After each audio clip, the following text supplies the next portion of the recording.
No último ano, foram registrados quase 60 mil novos casos de mulheres com câncer de mama no Brasil, de acordo com o Instituto Nacional de Câncer, o INCA.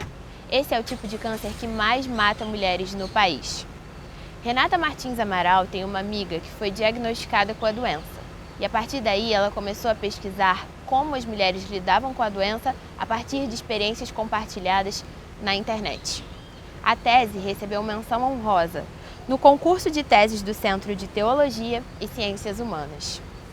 Boa tarde, Renata. Boa tarde, Eduardo. O nome da sua tese é De Lagarta a Borboleta, protagonismo de mulheres com câncer de mama em redes sociais. Por que você usou essa metáfora da borboleta? Bem, na verdade, Eduarda, eu me apropriei só dessa metáfora. Essa metáfora não é minha, é de uma das duas participantes, né? É da participante que hoje em dia, né, participa comigo de alguns eventos, inclusive. O nome fictício dela na tese é Glória. E em um determinado momento, em um dos dados, eu encontrei essa metáfora belíssima e ela inclusive explica, né? Ela diz que foi preciso, quando ela descobriu o câncer de mama, foi preciso se recolher, né? Virar a lagartinha, voltar para o casulo e aí sim passar por um processo para se entender, se redescobrir e aí, a partir de então, ter forças para virar borboleta, criar asas e voar. Então, foi uma metáfora muito, muito bonita que eu encontrei no meio dos dados, né? E eu me apropriei dela, com a permissão da participante, para trazer logo como uma frase inicial da tese, né? Achei que ficou bem próximo do que de fato acontece na vida dessas mulheres. Você analisou a história de duas mulheres, chamadas na tese de Vitória e Glória. Como você chegou até elas e o que você observou? Sim, em princípio eu encontrei a Vitória nas redes sociais. Eu percebi que ela era realmente icônica, né? Estava ali em diversas redes sociais. E aí eu, falei, o primeiro contato com a minha tese, a proposta é realmente fazer um estudo etnográfico, né? Pelas redes sociais, pelo meio digital.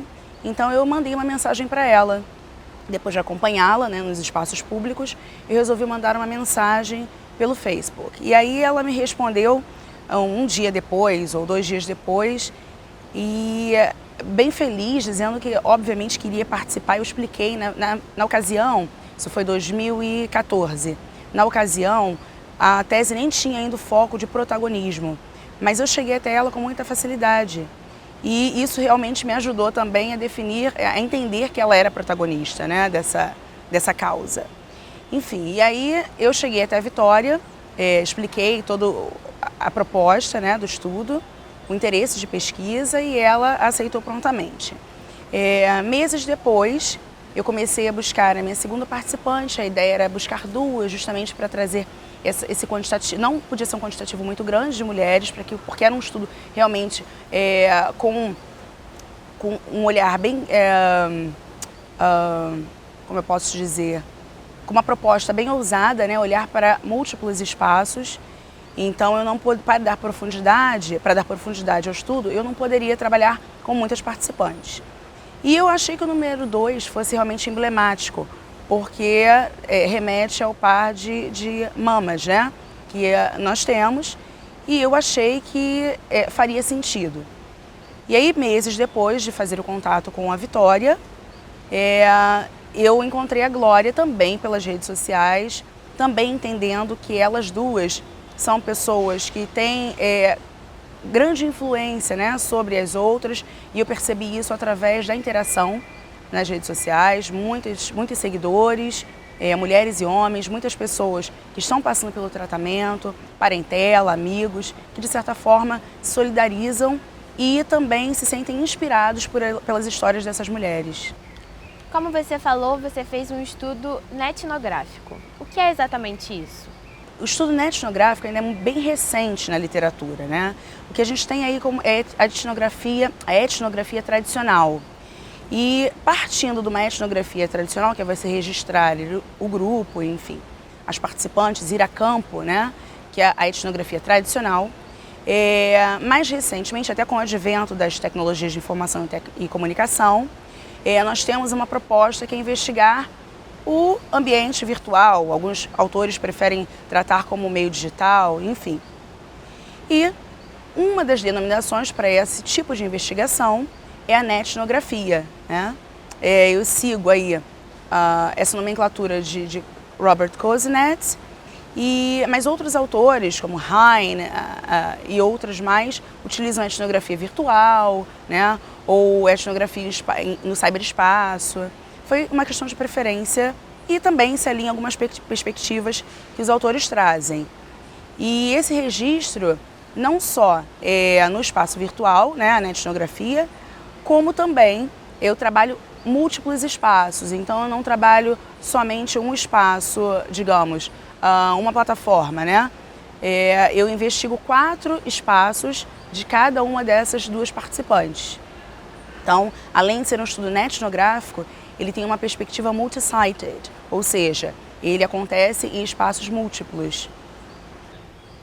Depois de analisar esses cyberespaços, você identificou um tipo de comportamento específico em mulheres em cada plataforma? Em cada espaço você tem um público diferenciado, tem registros específicos daquele espaço. Por exemplo, um dos espaços que a Vitória interage e que eu analiso é um blog, né, um blog pessoal. Então o blog tem uma característica mais de um diário. Ali ela postava poesias, enfim, contos de própria autoria. E quando ela descobre o câncer de mama, ela tem o site já tem uma pegada mais voltada para esse tratamento, as fases do tratamento, o que acontece ali na vida pessoal, né, na vida particular dela. E então mantém aí essa característica de diário. Já o canal dela do YouTube, o Em Frente, ele já tem uma característica mais peculiar. Ali eu percebo que ela tem um espaço público mais voltado para as pessoas que seguem, foram lá, se registraram naquele canal, né, se inscreveram no canal e têm interesse de seguir lá não só a vida, mas as dicas que ela dá. Então, foi importante entender o que acontece em cada espaço para que, na hora da discussão dos dados, eu pudesse dar uma dimensão para o leitor de que audiência era aquela projetada ou não, do que acontecia naquele espaço, do qual público era aquele espaço, né? Para que os dados realmente tivessem maior compreensão. Como a internet pode ajudar as mulheres que estão em tratamento do câncer? Eu diria que nem só as mulheres, Eduardo, é muito comum a gente se referir a câncer de mama como uma doença, né, das mulheres, mas não é, né, uma doença que também acontece nos homens. E quando acontece com uma mulher ou com um homem, com uma pessoa, né, normalmente a família toda ela se solidariza e eu diria que a família toda passa por um tratamento, né, passa pelas etapas do câncer de mama. Então, por que as redes sociais hoje são tão importantes para esse tipo de causa? Bem, porque elas estão no nosso dia a dia, né? Nós utilizamos as redes sociais hoje em dia para diferentes propósitos. E eu acho que não seria diferente para buscar fontes de inspiração, para entender porque o outro também passa por aquela mesma tem uma história de vida muito semelhante à que nós temos, né? Então, muitas dessas histórias de vida que eu analisei, elas servem de inspiração para outras pessoas que estão passando pelo mesmo tratamento ou por tratamento semelhante. Então, acredito que existe ali nas redes sociais hoje em dia uma rede de solidariedade, sabe? Uma rede de apoio mútuo, onde uma pessoa vai ajudar a outra, e um parente, e uma pessoa em tratamento, e uma dica, né? A Vitória, no canal do YouTube, uma das postagens, ela ensina, né? Tem um caráter bem didático, ela ensina que as pessoas em tratamento desse tipo de doença devem ter um caderninho. Devem ter um caderninho a cada consulta, escrever ali que tipo de medicamento se alterou, as quantidades. Por quê? Porque ela, por experiência própria, ela, um belo dia, desmaiou. E ela foi encontrada horas depois e ninguém sabia que tipo de medicação ela estava utilizando. Então, como uma forma de solidariedade, ela compartilhou essa experiência que foi desagradável, felizmente, né? puderam socorrê-la, compartilhou com outras pessoas, para que as outras pessoas tivessem essa preocupação, né?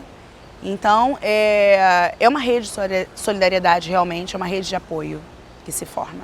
Como você avaliou o impacto das redes sociais para que as pessoas com a doença se vissem como protagonistas das próprias vidas? Na tese, eu não cheguei a analisar os dados quantitativos, né, o número de seguidores, mas o que eu posso te dizer é que são expressivos demais esses números de seguidores dessas duas mulheres, né? Inclusive, a Vitória, ela sentiu a necessidade de criar o canal, de participar de uma campanha no Outubro Rosa, de se engajar em palestras, justamente pela demanda. Então, se há demanda é porque há aí uma necessidade e tem algum impacto sendo causado, e eu acredito que positivamente, nessas mulheres, enfim, nos homens, nas pessoas que têm interesse nessa causa. A Glória é uma pessoa que, eu vou te dizer que depois que eu fiz contato com ela, que eu a conheci, eu fiquei sabendo que ela participou de outros 7 trabalhos acadêmicos. Então, foi convidada para TCC, para participar de campanhas de TCC de marketing, se não me engano, onde as meninas desenvolveram uma campanha e ela está lá tem as fotos dela de lingerie, desenvolveram uma campanha de lingerie para mulheres mastectomizadas.